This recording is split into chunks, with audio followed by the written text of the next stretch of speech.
Kuni kecha hurmatli prezidentimiz tomonidan energetika sohasini tubdan isloh qilishga bag'ishlangan videoselektor yig'ilishida aynan oliy ta'lim muassasalariga ham juda katta topshiriqlar berildi. Ulardan energetika sohasida o'qiyotgan 50% 3-kurs va barcha 4-kurs talabalarining aynan elektr ta'minoti korxonalarida dual ta'lim asosida o'qishi belgilab berildi. Biz mana shu jarayonlarni tashkil etish, ularni aynan mana shu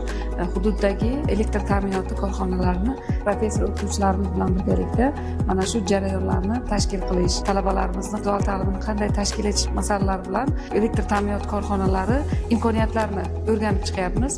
va yana bir jihati aynan professor o'qituvchilarimiz tomonidan kurs-qish mavsumiga tayyorgarlik masalalarini sifatli olib borish maqsadida mana hozir G'ijduvon tumanidagi to'liq 191 ta ijtimoiy soha obyektlari va 10 ta yirik iste'molchilar energiya auditdan o'tkazilyapti va bu jarayonlarda ular mana shu o'tkazilgan tahlillar asosida energiya samaradorlikni to'g'ri tashkil etish borasidagi o'zlarining takliflarini ham berishyapti. Bu jarayonda albatta biz yangi o'quv yilida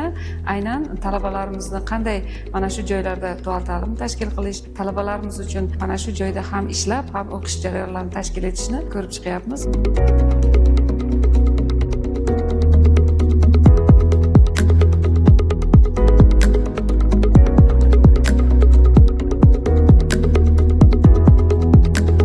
Yangi tumanda tajribasini 13 ta tumanda joriy etish orqali, demak, energetik samaradorlik ko'rsatkichlarini yaxshilash bo'yicha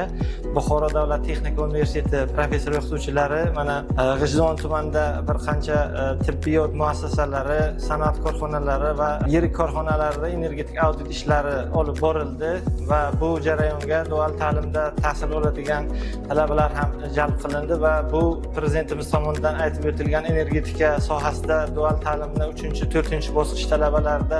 dual ta'limni qamrovini oshirish nuqtai nazaridan bu masalalar bo'yicha bir qator ishlar olib borildi. Yirik korxonalarni ta'minlovchi transformatorlarning yuklamalarini simmetrikligi bo'yicha va ulardagi kontaktlardagi qizishlarni oldini olish bo'yicha va korxonalarning reaktiv quvvatini me'yorlashtirish bo'yicha aniq va manzilli chora-tadbirlar belgilab berildi va korxonalarda muqobil energiya manbalarini o'rnatish holati va o'rnatish imkoniyatlari baholandi va bu bo'yicha korxonalarga aniq taklif va tavsiyalar berildi.